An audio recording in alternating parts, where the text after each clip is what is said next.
Subscribe कीजिए हमारे channel exam मंथन 24/7 को और बेल आइकन दबाना ना भूलें, जिससे आपको हमारी सभी वीडियोस की नोटिफिकेशन मिलती रहे। नमस्कार दोस्तों, आप सभी का स्वागत है एग्जाम मंथन 24/7 यूट्यूब चैनल पर। मैं संदीप आपको वर्ल्ड ज्योग्राफी करा रहा हूं और अब तक हमने लगभग 24 या 25 लेक्चर कर लिए हैं। तो आज का जो हमारा टॉपिक है, देखिए बिना बात करें मैं शुरू करता हूं। आज का जो हमारा टॉपिक है वो है अक्षांश और देशांतर, यानी लैटिट्यूड्स एंड लॉन्गिट्यूड्स। इससे पहले हम बहुत सी चीज़ें पढ़ चुके हैं, जलवायु विज्ञान पढ़ चुके हैं, ठीक है। अब आज जो हमारा टॉपिक है वो है अक्षांश और देशांतर। इनके बारे में हम डिटेल से जानेंगे और कुछ इनकी प्रॉपर्टीज़ हैं उन्हें भी जानेंगे, क्या क्या इनके यूज है वो भी जानेंगे, ठीक है। तो जो भी हमारे चैनल पर नए हैं वो चैनल ज़रूर सब्सक्राइब करें और आप इस वीडियो को अंत तक देखें। अगर आप इस वीडियो को लास्ट तक देखोगे तो आपको लगेगा कि आपने जो यहाँ पर लगभग 19-20 जो जितने मिनट की वीडियो बनेगी वो टाइम आपने वेस्ट नहीं किया। आपको कुछ ना कुछ एग्जाम के पॉइंट ऑफ व्यू से यहाँ मिलने वाला है। तो आप धैर्य रखें और इस वीडियो को पूरा देखें। अगर अच्छी लगे तब लाइक करें, अगर अच्छी नहीं लगे तो आप वीडियो को डिसलाइक भी कर सकते हैं, ठीक है। तो आज का हमारा टॉपिक है वो है अक्षांश एंड देशांतर, ठीक है। अक्षांश और देशांतर के बारे में पढ़ने से पहले हमें इनकी जरूरत क्यों पड़ी ये जानते हैं। देखिए, ये है ग्लोब, पृथ्वी का छोटा प्रारूप जिसे हम क्या बोलते हैं, ग्लोब। इसका जो आविष्कार किया था वो किया था बेहम ने, ठीक है। वैज्ञानिक का नाम दिया था बेहम। किसका? ग्लोब का। अब ग्लोब क्या है? पृथ्वी का एक छोटा प्रारूप है। इससे हमें पृथ्वी के बारे में समझने में आसानी मिलती है, इसी वजह से हमने इसे ग्लोब का आविष्कार किया गया। अब ये जो अक्षांश और देशांतर हैं ये काल्पनिक रेखाएं हैं, ना कि ये पृथ्वी पर पहले से खिंची हुई हैं। ये ऐसा बिल्कुल नहीं है। ये कैसी हैं? ये काल्पनिक रेखाएं हैं, ठीक है, इमेजिनरी लाइंस हैं। तो इन्हें ड्रॉ क्यों किया गया? देखिए, ड्रॉ करने के पीछे कारण क्या था कि यहाँ पर पृथ्वी पर दो देशों के बीच में दूरी निकालने, यानी कोई मान लो एक देश यहाँ पर स्थित है, एक देश यहाँ पर स्थित है, एक यहाँ पर स्थित है। अगर इनके बीच की हमें डिस्टेंस निकालनी हो तो किस तरह से आसानी रहेगी डिस्टेंस निकालने में, तो उसके लिए इन चीज़ों को बनाया गया, इस ग्रिड को बनाया गया। और किस तरह से टाइम डिफरेंस पता चले कि यहाँ मान लो यहाँ पर इस देश में कितने बजे हुए, यहाँ पर जो देश है उसमें कितने बजे हुए हैं। तो इसी के लिए जो है अक्षांश और देशांतरों को खींचा गया, जो कि काल्पनिक रेखाएं हैं। अब अक्षांश और देशांतर हैं क्या? जो पृथ्वी पर ये तिरछी लाइंस आपको दिख रही हैं इन्हें बोलते हैं अक्षांश यानी कि लैटिट्यूड। और पृथ्वी पर जो सीधी लाइन आपको दिख रही हैं, परपेंडिकुलर लाइंस जो हैं, इन्हें बोलते हैं हम देशांतर यानी कि लॉन्गिट्यूड्स। अब अक्षांश की बात करें तो देखिए इन्हें खींचा किस तरह से गया। हमने एक लाइन पहले सबसे बीच में खींची जिसका नाम है 0 डिग्री। क्या है? 0 डिग्री। हमने इसे नाम दिया 0 डिग्री। इक्वेटर यानी कि भूमध्य रेखा, इसे हम बोलते हैं इक्वेटर। और हिंदी में बोलोगे तो आप इसे भूमध्य रेखा भी बोलते हैं और विषुवत रेखा भी बोलते हैं, ठीक है। दो नाम है इसके, विषुवत या फिर भूमध्य रेखा। अब 0 डिग्री इक्वेटर हमने यहाँ बना लिया। ये इसने क्या काम किया? इस पूरी पृथ्वी को दो पार्ट्स में डिवाइड किया। इससे ऊपर वाला पार्ट जो होता है वो है हमारा नदर्न हेमिस्फीयर यानी उत्तरी गोलार्ध, और नीचे वाला पार्ट 0 से ये कहलाएगा आपका सदर्न हेमिस्फीयर यानी कि दक्षिणी गोलार्ध। यानी कि दो गोलों में डिवाइड कर दिया। एक तरीके से एक बॉल की तरह है हमारी पृथ्वी, इसे दो गोलों में, अर्ध गोलों में डिवाइड कर दिया। नीचे वाले को बोलेंगे हम दक्षिणी गोलार्ध और इसे बोलेंगे उत्तरी गोलार्ध। अब इन इससे ऊपर यहाँ पर 1 degree, 2 degree, 3, 4, 5 up to 90 degree तक, ठीक है। हाँ, 90 डिग्री तक है। तो हमने यहाँ पर 90 डिग्री ही क्यों लिया, बाकी 90 से ज़्यादा या 90 से कम क्यों नहीं लिया? उसके पीछे भी कारण है। देखिए, मैंने एक लाइन खींची, ठीक है, और यहाँ पर एक पॉइंट लिया जो कि कितना है यहाँ पर, ये 1 डिग्री पर है, ठीक है। इसी तरह से यहाँ पर हमने इसके सेंटर को यहाँ पर लिया और यहाँ से ये जो लाइन है इसे 1 डिग्री पर एक एंगल बनाया इस तरह से। तो ये जहाँ लाइन जाकर मिली ये 1 डिग्री का एंगल बनाती है। इसी तरह से इधर भी 1 डिग्री का एंगल बनाया यहाँ पर, और इन दोनों पॉइंट्स को मिलाते हुए एक सर्कल खींच दिया। वो क्या बनेंगे आपके? 1 डिग्री का एक वृत्त बन गया। 1 डिग्री अक्षांश। उत्तर की तरफ है तो उत्तरी अक्षांश, दक्षिण की तरफ है तो दक्षिणी अक्षांश। इसी तरह से हमारे एंगल्स बढ़ते गए और जो आप सभी जानते हैं परपेंडिकुलर कौन सा एंगल होता है, वो होता है 90 डिग्री। 90 डिग्री पर जाकर ये परपेंडिकुलर बन गया। अब इधर जाएंगे तो यहाँ पर जो 91 का जो एंगल बनेगा वही इधर 89 वाले एंगल के साथ मिलकर एक सर्कल बना देगा। इसी तरह से यहाँ जितनी भी रेखाएं हैं ये सर्कल बनाती हैं। मान लो जैसे कोई बॉल है तो ये सर्कल जो है इसके चारों तरफ इस तरह से बिल्कुल टच करता हुआ इसके ऊपर पृथ्वी पर ये एक सर्कल है। तो इसमें जो सबसे बड़ा सर्कल होगा वो कौन सा होगा? 0 डिग्री इक्वेटर, क्योंकि यहाँ पर पृथ्वी की चौड़ाई अधिक है। जैसे जैसे ऊपर की तरफ जाएंगे पृथ्वी की चौड़ाई कम होती चली जाएगी और इन सर्कल की जो लेंथ है यानी एरिया है वो कम होता चला जाएगा। इसी वजह से सबसे बड़ा जो सर्कल है वो है विषुवतीय वृत्त। वृत्त किसे, सर्कल किसे बोलते हैं? वृत्त को। तो अगर आपसे पूछे सबसे बड़ा वृत्त कौन सा है पृथ्वी पर, तो वो है आपका विषुवतीय वृत्त और बाकी सब घटते हुए क्रम में। अब इनके बारे में कुछ हम जानते हैं। कुछ मेन लाइन है, कुछ मेन अक्षांश रेखाएं हैं जिनके बारे में हम जानते हैं। पहले चलते हैं हम उत्तरी गोलार्ध में, ठीक है। तो उत्तरी गोलार्ध में एक लाइन है जो यहाँ पर 23.5 डिग्री अंश पर है। 23.5 डिग्री अंश पर जो लाइन है यहाँ पर, इसे बोलते हैं कर्क रेखा। कर्क रेखा, या फिर अगर इंग्लिश में बात करें तो tropic of cancer. Tropic of cancer, इसका यूज क्या है? इसका मतलब ये है कि जो हमारा सूर्य है उसकी जो किरणें हैं उत्तरी गोलार्ध में मैक्सिमम, उत्तरी गोलार्ध में मैक्सिमम इस 23.5 डिग्री तक ही पहुंच पाती हैं सीधी। यानी कि सूर्य यहाँ तक सीधा जाएगा और फिर इससे नीचे वापस लौटकर आ जाएगा जब इसकी किरणें सीधी पड़ेंगी। इससे ऊपर किसी भी पार्ट में सूर्य किरणें सीधी नहीं पड़ेंगी। इसी तरह से जिस दिन इस कर्क रेखा पर सूर्य की किरणें सीधी पड़ती हैं वो आपका दिन है 21 जून, ठीक है। इस दिन को हम बोलते हैं कर्क संक्रांति। क्या बोलते हैं? कर्क संक्रांति। इसी तरह से जब पृथ्वी पर भूमध्य रेखा जो है 0 डिग्री, इस पर सूर्य की किरणें पड़ती हैं सीधी, तो उस दिन को हम बोलते हैं विषुव। क्या बोलते हैं? विषुव, यानी इंग्लिश में बात करें तो इक्विनॉक्स। ये 2 दिन हैं आपके 23 सितंबर और 22 मार्च, ठीक है। इस 23 सितंबर को बोलते हैं हम शरद विषुव और 22 मार्च को बोलते हैं वसंत विषुव, ठीक है। अब ये तो हो गए विषुव। अब बात करते हैं, थोड़ा नीचे की तरफ चलते हैं, साउथ पोल में चलेंगे, साउथ हेमिस्फीयर, सदर्न हेमिस्फीयर में चलेंगे तो हमें यहाँ पर 23.5 डिग्री पर एक लाइन मिलती है जिसे हम बोलते हैं मकर रेखा। क्या बोलते हैं? मकर रेखा। ट्रॉपिक ऑफ कैप्रिकॉर्न बोल सकते हैं इसे, बोलते हैं, सॉरी, ट्रॉपिक ऑफ कैप्रिकॉर्न, ठीक है। ये कब, इस रेखा पर सूर्य की किरणें लंबवत कब पड़ती हैं? तो वो दिन है आपका 22 दिसंबर और इस दिन को हम बोलते हैं मकर संक्रांति। क्या बोलते हैं? मकर संक्रांति। अब एक बात ध्यान से सुने कि जो पृथ्वी की अक्षांश रेखाएं हैं इनके बीच की जो डिस्टेंस होती है वो कांस्टेंट होती है। यानी 1 डिग्री अक्षांश चलने पर, मैंने माना मैं 0 से चला और 1 डिग्री तक पहुंचा, तो इस 0 डिग्री से 1 डिग्री तक पहुंचने में जो मुझको डिस्टेंस ट्रेवल करनी पड़ेगी वो है 111 किलोमीटर, यानी 111 किलोमीटर। अब इसका यूज कहाँ होता है? इसका यूज होता है किन्हीं भी 2 देशों के बीच में डिस्टेंस निकालने के लिए। मान लो एक देश आपका 5 डिग्री पर है और एक आपका 30 डिग्री पर है, तो इनके बीच की डिस्टेंस कैसे निकालेंगे? 5 से हम 30 तक पहुंचे, कितने चले? 25 डिग्री। 25 में 111 किलोमीटर गुणा कर दो, आपको यहाँ पर इसके बीच की डिस्टेंस मिल जाएगी, ठीक है। तो ये इसका काम क्या होता है? इसका काम होता है डिस्टेंस फाइंड करना किन्हीं भी 2 देशों के बीच में। और इसी डिस्टेंस को हम क्या बोलते हैं? इन एक अक्षांश के बीच की दूरी को, यानी 111 किलोमीटर की डिस्टेंस को हम क्या बोलते हैं? उसे बोलते हैं हम कटिबंध।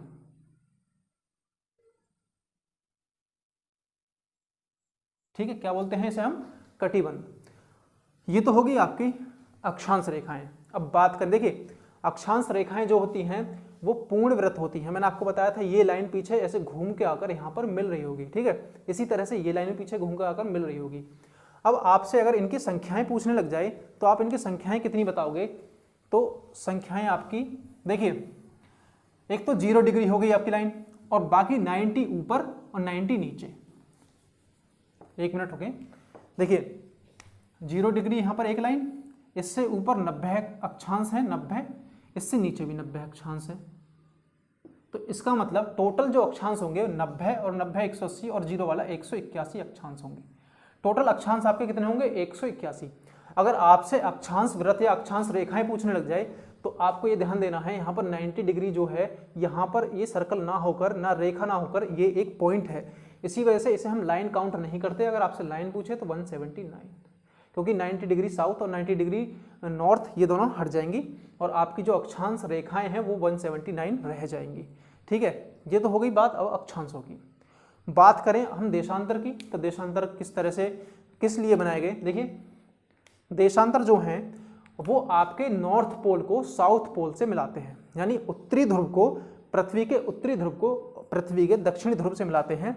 और जो इसके बीच वाली जो लाइन है, सबसे बीच में आप देख पा रहे हैं, इसे हमने 0 डिग्री माना, 0 डिग्री माना। ये कहाँ से जाती है, ये लंदन का एक शहर है ग्रीनविच, इसे ग्रीनविच शहर से जाती है, इसे ग्रीनविच लाइन भी बोलते हैं, ग्रीनविच लाइन भी बोलते हैं। और एक और नाम है इसका प्राइम मेरिडियन लाइन। ठीक है, प्राइम मेरिडियन लाइन, या फिर हिंदी में बोले तो अंतरराष्ट्रीय तिथि रेखा, नहीं अंतरराष्ट्रीय समय रेखा। क्या है, अंतरराष्ट्रीय समय रेखा। इसका निर्धारण कब किया गया। देखिए, सभी रेखाएं जो हैं इस नॉर्थ पोल से निकलती हैं, साउथ पोल में आगे मिलती हैं, सभी एक तरह से हैं।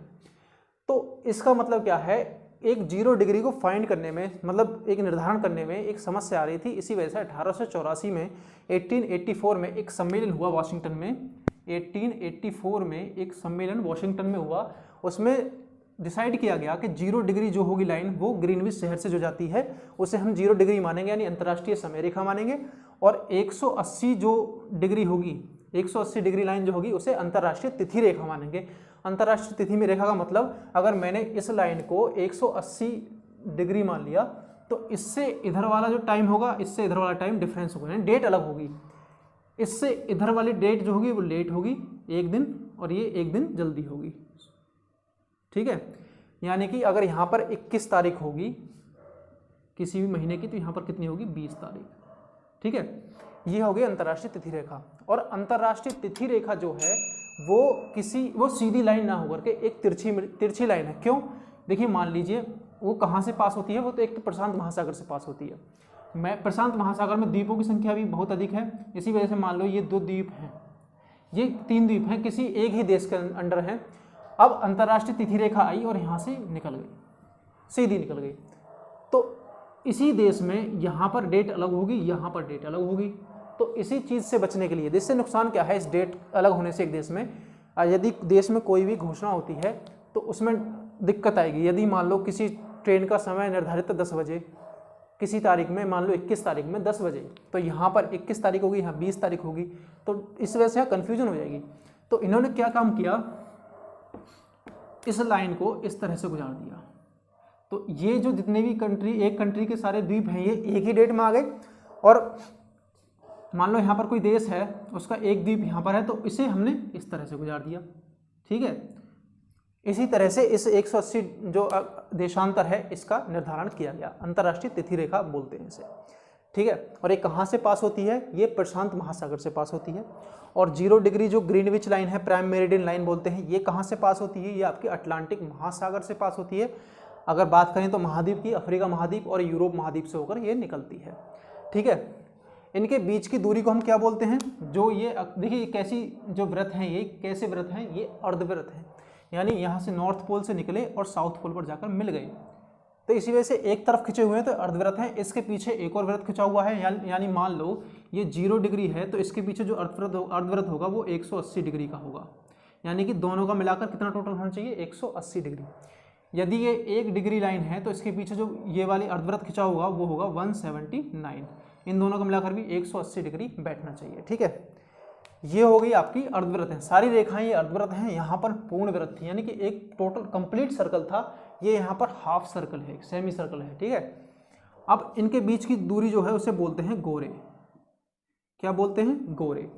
अब जैसा आप फिगर से देख पा रहे हैं, इनके बीच की जो डिस्टेंस है यहाँ भूमध्य रेखा पर अधिक होगी और यहाँ पोल्स पर कम होगी। यहाँ पर सारी लाइन एक जगह आकर मिल रही हैं तो यहाँ पर इनकी डिस्टेंस कम होगी और यहाँ पर इनकी डिस्टेंस ज़्यादा होगी।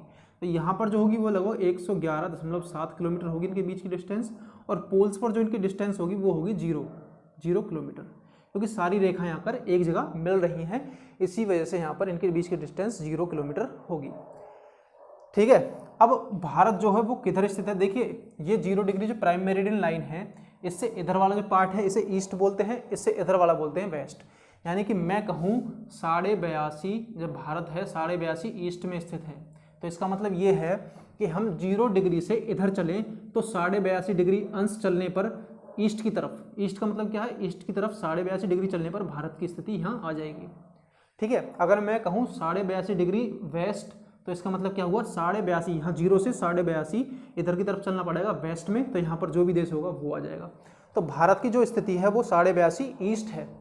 अब इन देशांतर रेखाओं के बीच की जो एक अंश की दूरी होगी, मान लो मैंने कहा 0 से मैं 1 डिग्री पर पहुँच गया, मैं 0 से 1 डिग्री पर पहुँचा, तो टाइम में डिफरेंस कितना आया, वो आएगा 4 मिनट।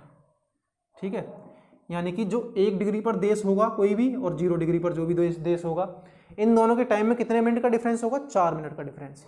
जैसे फॉर एग्जांपल एक देश जो है 0 डिग्री पर है, एक देश है आपका 15 डिग्री पर, तो इनके बीच की जो डिस्टेंस टाइम डिफरेंस होगा वो कितना होगा, 1 डिग्री के लिए कितना है 4 मिनट, 15 के लिए 15 गुणा 4 यानी कि 60 मिनट, 1 घंटा आया।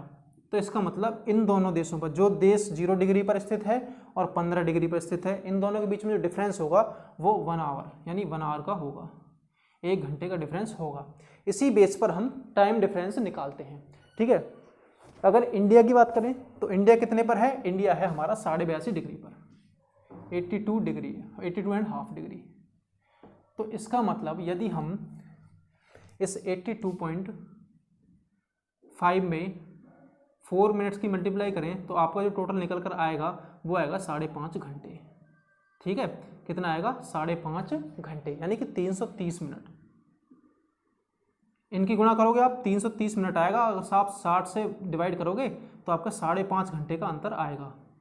तो ग्रीनविच शहर और भारत के बीच में जो टाइम का डिफरेंस होगा वो 5.5 घंटे होगा। इस तरह से हम टाइम डिफरेंस निकालते हैं। इनसे हम किन्हीं भी दो देशों के बीच की दूरी निकाल सकते हैं, इनसे हम टाइम डिफरेंस निकालते हैं। तो इन अक्षांश और देशांतर रेखाओं के खींचने का कारण क्या था कि किन्हीं भी दो देशों के बीच में टाइम डिफरेंस और इनके बीच में डिस्टेंस निकालने के लिए इनसे आसानी होती है। अब देखिए एक चीज़ बता दूं मैं आपको, यहाँ पर अक्षांश रेखाओं पर 66.5 डिग्री अंश पर साउथ में और 66.5 नॉर्थ में दो सर्कल और हैं, इन्हें हमने क्या नाम दिया, 66.5 जो साउथ में है यानी 66.5 साउथ डिग्री पर जो है, साउथ में जो है उसे हम बोलते हैं अंटार्कटिक सर्कल। अंटार्कटिक सर्कल यानी इस सर्कल से नीचे, इससे नीचे वाला जो पार्ट है ये ध्रुवों के पार्ट को डिनोट करता है, यानी यहाँ पर ये पोल्स है, ये अंटार्कटिक ध्रुव को डिनोट करता है। इसी तरह से 66.5 डिग्री जो नॉर्थ है इसे हम बोलते हैं आर्कटिक सर्कल। क्या बोलते हैं, आर्कटिक सर्कल यानी आर्कटिक वृत्त। इससे ऊपर का जो पार्ट है ये सारा, ये किसका पार्ट है, ये नॉर्थ पोल का सारा। ठीक है, ये सारा नॉर्थ पोल का आता है अंडर। ये नॉर्थ पोल की सीमा निर्धारण का कार्य करता है 66.5, और 66.5 साउथ जो है ये साउथ पोल की सीमा का निर्धारण करता है, यानी दक्षिणी ध्रुव के सीमा का निर्धारण करता है। ठीक है, ये हो गए आपके कुछ इस तरह से अक्षांश के बारे में। तो उम्मीद करता हूँ आपको ये चीज़ समझ में आई होगी। अगर अच्छी लगी तो वीडियो लाइक करें, कमेंट में बताएं, और हो सके तो वीडियो को ज़्यादा से ज़्यादा शेयर भी करें। अगर आपको अच्छी नहीं लगी तो आप डिसलाइक भी कर सकते हैं। ठीक है, तो उम्मीद करता हूँ आपको अच्छी लगी होगी। मिलते हैं आपसे अगली वीडियो में, तब तक के लिए बाय एंड थैंक यू।